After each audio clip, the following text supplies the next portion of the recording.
Na wasalimu ndugu zangu popote mnapopatikana, na wasalimu ndugu zangu, salamu kwa wote. Kwa majina yangu, mimi naitwa Veronica Hamisi Munkunda, ninapatikana Shinyanga, Tanzania. Kwa popote unapopatikana, majina yangu ni hayo.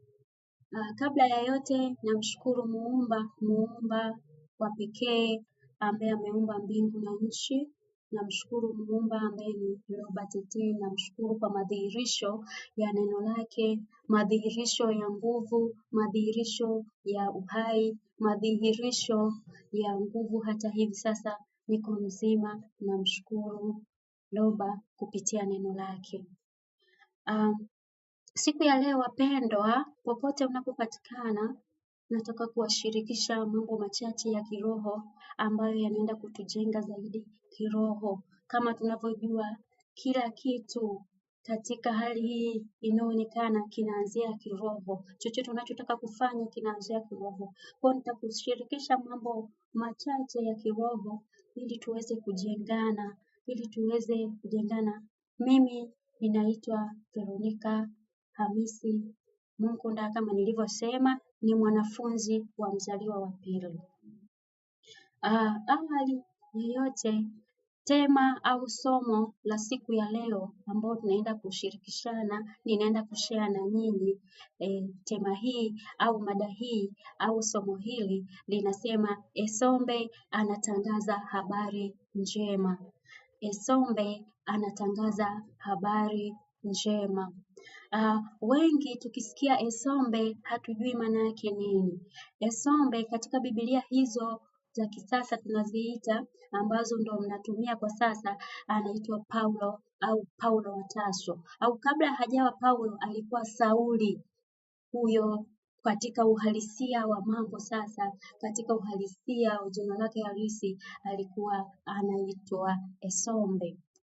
Wapendwa, mafundisho haya ambayo naenda kuyatoa siku ya leo, au neno ambalo naenda kulitoa siku ya leo, linatoka kwenye kitabu hiki ambao ni Biblia Karata Mbali, ambao ni Biblia asili. Kila kitu kwa uhalisia, mafundisho yote yanatoka katika Biblia Karata Mbali. Hii hapa kama mnavyoiona. Nashukuru kwa sababu tayari umeona mafundisho yanapotoka. Tuendelee sasa na somo ambalo tayari nilikuwa nimeshalitambulisha kwamba ni Esombe kutangaza habari njema, na nikasema Esombe ni Paulo au Paulo wa Tarso, au kabla hajaitwa Paulo ni yule Sauli. Kwa tunajua kabisa Sauli alikuwa mtu wa namna gani katika Biblia za kisasa. Sauli alikuwa ni mtu mwovu, alikuwa anaua, alikuwa mchawi, alikuwa anafanya kila namna ya uovu katika Biblia za kisasa tumeona. Kwa nini naita Biblia za kisasa hizo ambazo tulikuwa tunazitumia enzi hizo kabla ya Biblia? Ni Biblia za kisasa kwa sababu zimeutolewa uhalisia, zimechakachuliwa, uhalisia umeondoka, zimechakachuliwa, zimetolewa ule uhalisia, historia yetu imeharibiwa. Kwa hiyo wapendwa, tufuatilie tu na tujifunze kwa utaratibu, tutajua ukweli wa mambo ukoje. Kwa hiyo mafundisho haya yanatoka kwenye kitabu hicho sasa cha Esombe, ambao tutasoma Esombe 2, Esombe sura ya 2, mstari wa 22 mpaka wa 29. Nitaanza mstari wa 22, unasema: Ikiwa kwamba alianza kuzungumza juu ya Roba kwa wasioanzishwa baada ya kutawazwa kwake. Huyu Paulo, huyu Esombe katika uhalisia sasa wa mambo. Maana ya neno Esombe ni kijana. Kwa hiyo Esombe kabla hajalijua neno, kabla hajaipokea kweli, alikuwa ni mtu ambaye anafanya mambo ya uovu. Alikuwa ni mtu ambaye anaamini katika uchawi. Alikuwa ni mtu ambaye anaua wengine. Ni mtu ambaye alikuwa anawaongoza, alikuwa anafanya ukatili kwa wengine. Alikuwa anafanya ukatili kwa wale wasioanzishwa na wale waliokuwa wasioanzishwa walionehemiwa. Alikuwa akifanya mambo yasiyofaa. Lakini baada ya kulijua alichukua neno kama huu mstari wa 22 unavyosema kwamba alitawazwa. Baada ya kutawazwa ndipo sasa alianza kuitangaza habari njema. Alianza kuzungumza neno la Loba kwa wasioanzishwa. Wasioanzishwa ni wale ambao bado sasa hawajalijua neno, hamjaujua ukweli huu, wewe ni usioanzishwa. Lakini wote tulikuwa ambao hatusioanzishwa, tumeanzishwa, wengine tumekuwa tusioanzishwa, tulioneemiwa, tumepata tu ile neema ya kuijua hii kweli. Ndio maana leo ni kama Esombe alivyotawazwa, alivyowekwa wakfu. Maana kutawazwa ni kuwekwa wakfu kwa ajili ya jambo fulani. Kutawazwa ni kupewa mamlaka ya kufanya kitu fulani. Kutawazwa ni kuthibitishwa kwa ajili ya kazi fulani. Kwa hiyo tunaona hapa Esombe aliwekwa wakfu, alitawazwa kwa ajili ya kazi ya neno la Muumba, neno la Loba, ambao Muumba wetu sasa, huyu Muumba aliyeumba mbingu na nchi akatuumba sisi, anaitwa Loba Tete. Kwa hiyo huyu Esombe sasa, wakati anaianza hii kazi, alikuwa tayari sasa katika yale mambo maovu ambayo anayafanya, aliyaacha akatawazwa kwa ajili ya kazi ya neno. Nikisoma mstari unaofuata, mstari wa 23 unasema hivi, mstari wa 23, nitasoma mstari wa 23. Mstari wa 23 unasema hivi, watu wote waliosikia jambo hili walishangaa na kuuliza. Tunajua kabisa jamani, kama ulikuwa na tabia fulani kipindi cha nyuma, hata kama ukiziacha hizo tabia, bado watu wataamini tu kwamba, yani bado watu ukija kuanza sasa umeshakuwa mtu mwema, bado watu watakuwa wana ile mawazo ya nyuma yale ambayo ulikuwa unafanya. Kama ulikuwa jambazi, watu wataamini bado ulikuwa jambazi. Kwa hiyo hata ukija kuanza kufanya mambo mema, haufanyi tena ujambazi, watajiuliza, hivi ndio huyu fulani ambaye alikuwa anafanya vitu fulani. Kwa hiyo Esombe alivyoacha yale mambo mabaya, akaanza sasa kutangaza habari njema, ambao ni habari hii ambayo hata mimi Veronica nimekuletea habari njema, habari ya neno la kweli, habari ya neno la Loba. Nimekuletea habari njema. Wengine wataanza kujiuliza ambao wananifahamu, huyu si ndio alikuwa mchungaji huyu? Jamani, mimi nilikuwa mchungaji. Huyu si ndio alikuwa mchungaji huyu? Alituletea habari ambazo sio za kweli, alitudanganya, alitufanyaje? Ni kweli kabisa, alikuwa mchungaji na aliwadanganya na aliwaletea habari ambazo sio za kweli. Lakini sasa ameachana nazo, amejua kweli, sasa anawaletea habari njema. Ndio kama hii iliyomkuta Esombe, kwamba wanashangaa na kujiuliza, je, huyu si ndio yule ambaye aliwatesa kikatili baadhi ya wasioanzishwa walioneemiwa? Wakawa wanajiuliza, hivi si ndio huyu Esombe ambao alikuwa anawatesa wasioanzishwa walioneemiwa? Nikisema wasioanzishwa walioneemiwa, ni wale ambao walikuwa tayari wamepata neema ya kuijua kweli, lakini bado hawajapata uanzishwaji. Mfano mzuri, mimi ni yule ambaye sijaanzishwa, nilioneemiwa. Kwa hiyo sisi ambao tumejua kweli, ambao tumepata neema ya kuijua kweli, tunaitwa wasioanzishwa, tulioneemiwa.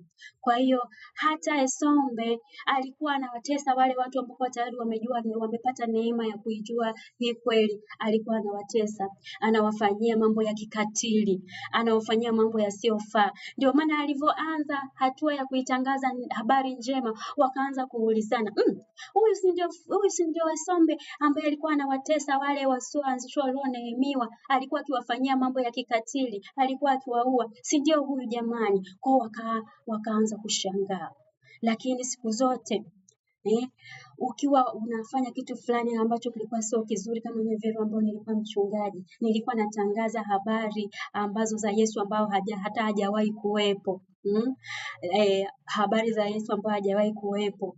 Tunajua kabisa kwamba Kristo wa kweli alikuwepo, lakini alikuwa haitwi Yesu, alikuwa anaitwa Jokisabo.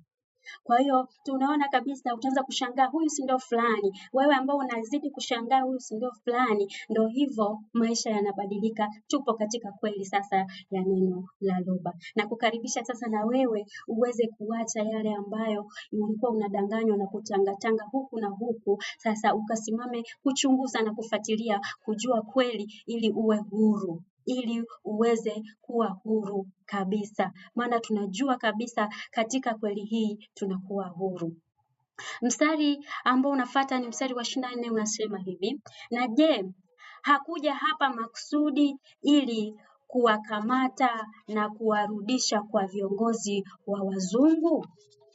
Kurudisha kwa viongozi wa wazungu. Kwa hiyo tunaona kabisa kwamba Esombe wakati ameanza safari ya kutangaza habari ya kweli, habari ya neno la Roba, tunaona kabisa kuna wakawa sasa wanaulizana, au wamekuja makusudi kufanya kitu fulani, au wamekuja kutukamata ili kutupeleka kwa uongozi wake ambao alikuwa anautumikia. Maana Esombe kabla hajajua neno alikuwa kibaraka wa wazungu na damu mchanganyiko. Kwa tunaona kabisa hao wazungu na damu mchanganyiko ndo waliochakachua vitabu vyetu vya asili, waliochakachua hizo Biblia za kisasa, wakachakachua wakaweka vitu vyao ambavyo sio vya kweli. Kwenye Biblia unaambiwa ukipigwa kofi la huku unageuza na la huku. Ni kweli kwamba mtu amekuja amekupiga kofi alafu utamwambia nipige na huku? Sio kweli, tusidanganyane. Ni lazima tu ukipigwa kofi la huku na wewe utachukua action, na wewe utataka upigane. Kwa hiyo kuna mambo ambayo yamebadilishwa kwenye Biblia, yamekuwa sio uhalisia jinsi yalivyokuwa mwanzo. Ndio maana amekuja mzaliwa wa pili sasa, ambaye amekuja kurudisha mambo katika uhalisia wake, amekuja kurudisha uhalisia wa jinsi mambo yalivyokuwa. Kwa hiyo ndugu zangu wapendwa, ndio maana tunaambiwa tukijua hii kweli, tukijua hii kweli tunakuwa huru. Maana hata kwenye Biblia za kisasa hizo habari za Esombe au Sauli ambao naambia nitaenda kusoma kwenye kitabu cha Matendo ya Mitume 9. Anza kusoma pale kwenye Matendo ya Mitume 9 kuanzia mstari wa 20 mpaka 25. Utaona namna gani Sauli jinsi ambavyo alikuwa. Kwa hiyo tunaona hata tukienda kwenye kitabu cha Yohana 8:32 anasema mtaifahamu kweli na hiyo kweli itawaweka huru. Kwa hiyo jamani wapendwa, ukishaifahamu kweli, kweli inakuweka huru, unakuwa huru kweli kweli. Kwa hiyo mimi ninawasihi kabisa katika upendo tuzidi kufuatilia ili tuweze kuijua kweli hii, na sisi tuweze kutangaza habari njema kwa kila mmoja. Kama tukishajua tu kweli iko wapi, na tutambue kabisa sisi watu weusi, sisi wa Afrika ndio taifa la Muumba pekee. Mstari wa 25 unasema, lakini Esombe alizungumza kwa ujasiri zaidi. Alizungumza kwa ujasiri kama nilivyowaambia kwenye Biblia za kisasa, hiyo Mathayo 8:32 inasema kwamba mtaifahamu kweli na hiyo kweli itawaweka huru. Kwa hiyo aliongea kwa ujasiri kwa sababu tayari ameshaijua kweli. Alikuwa hana hofu yoyote, hana kuogopa chochote kwa sababu alichokipata ni ujasiri. Neno ni ujasiri. Hata sisi wanafunzi wa pili tunajifunza kwa mwalimu wetu mzaliwa wa pili. Yaani ni mtu ambaye ukimuona tu hivi yeye ni mafundisho tosha kwetu. Kwa hiyo tunajifunza vitu mbalimbali. Kwa kupitia Esombe hapa pia anatukumbusha kwamba hata ukiipokea hii kweli, ukiipokea neno la Roba, unakuwa jasiri na kuweza kunena neno hili kwa ujasiri. Kwa aliweza kuzungumza mambo kwa ujasiri zaidi. Alithibitisha kwamba Joksabe ni mmoja wa wajumbe wawili, wale wawili ambao watakaokomesha utaratibu ulioonekana na usio kamili walioanguka ulioanzishwa na wazungu, na wataweka utaratibu wa haki na kweli. Kwa tunaona katika huu mstari wa 25 kwamba Esombe alizungumza kwa ujasiri kwa sababu tayari alichokuwa anakizungumza ni kweli. Pia alithibitisha kwamba Joksabe ni mmoja wa wajumbe wawili, ambao wajumbe wawili hawa ni mzaliwa wa kwanza na mzaliwa wa pili. tunajua kwamba wakuu hao au wa kwanza na wa pili ndio ukuu wote. Kwa hiyo tunaona mzaliwa wa kwanza na wa pili, ambao mzaliwa wa kwanza ndio Joksabe. Mwanzo pale nimwambia Joksabe ndio Kristo wa kweli, jina lake halisi ilikuwa ni Joksabe, na mzaliwa wa pili anaitwa Zulula 100. Wawili hawa walikuja kukomesha tabia zote mbaya ambazo zimewekwa, utaratibu wa wazungu mbaya ambao umewekwa.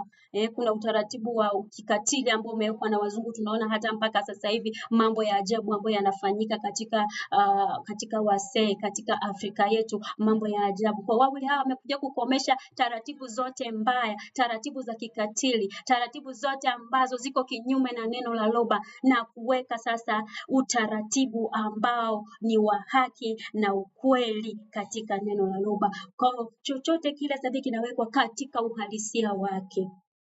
Nitaendelea mstari wa 26 unasema, na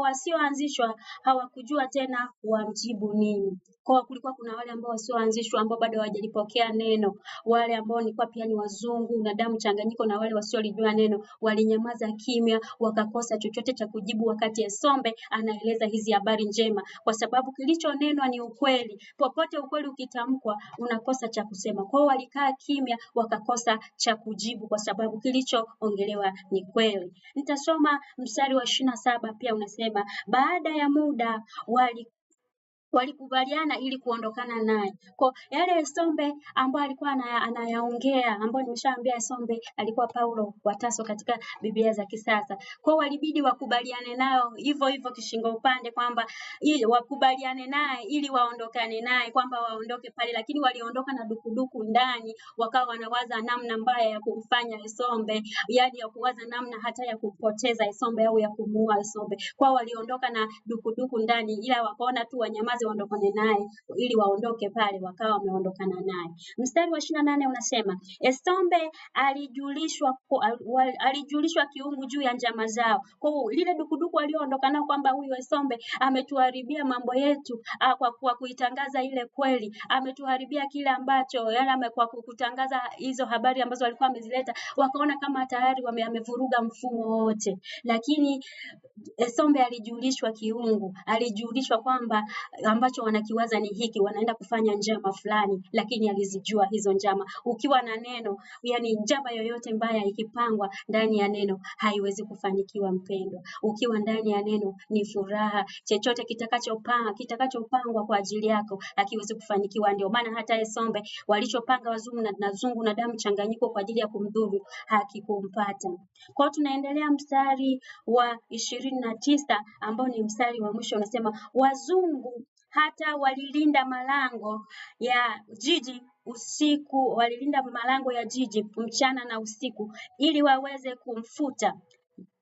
Kwa hiyo tunaona jinsi gani ambavyo hawa wazungu na damu mchanganyiko, jinsi ambavyo walilinda malango ya jiji. Yani wanaangalia ni sawa na mtu kama amejifungia hapa, wanalinda ngoja akitokea hapa tunamuua. Kwa hiyo walikuwa wanamtafuta ili waweze kummaliza kabisa, kumfuta kabisa, kumtoesha kabisa, lakini hawakufanikiwa. Ndio maana katika mstari huu unasema kwamba yeye pia akawa mtume mwenye nguvu. Kwa hiyo tunajua kabisa njama zao hazikufanikiwa, na Esombe akazidi kulitangaza neno kwa ukubwa zaidi, akazidi kueneza neno la kweli kwa ukubwa zaidi, kwa sababu alikuwa katika kweli. Ukiwa katika kweli na ulinzi wa malaika ambao sisi tunaita roho za agizo kuu la vitu, litakuwa linakulinda. Hakuna chochote kibaya ambacho kitakupata. Kwa hiyo wewe ndugu yangu, wewe mpendwa ambao bado unatangatanga huku na huku, nimekuletea huu kweli kama Esombe alivyotangaza huu kweli, na mimi nimekuletea huu kweli kwa ajili ya kuweza kutoka hapo ulipo ili tuweze kusonga mbele kwa pamoja. Mimi kwa siku ya leo jamani, naishia hapa. Chochote ambacho utakuwa una swali, utauliza hapo kwenye comment katika chaneli hii chaneli inaitwa Mpambanaji wa Kike. Kwa hiyo utauliza swali, itajibiwa. Pia kwenye YouTube tuna mafundisho, kuna channel ukiandika Imani Msimbwa unapata mafundisho mengi kuanzia mwanzo mpaka sasa hivi. Mafundisho yanaendelea ambayo yatakueleza, yatakusababisha ukue zaidi kiroho. Karibuni sana, mimi niishie hapa kwa siku ya leo. Ninawashukuru sana sana wote ambao mmeweza kunisikiliza. Niseme utukufu ni kwa Muumba pekee ambaye ni Loba Tetee. Hakika naishia hapa na hiwe hivyo. Insiswati.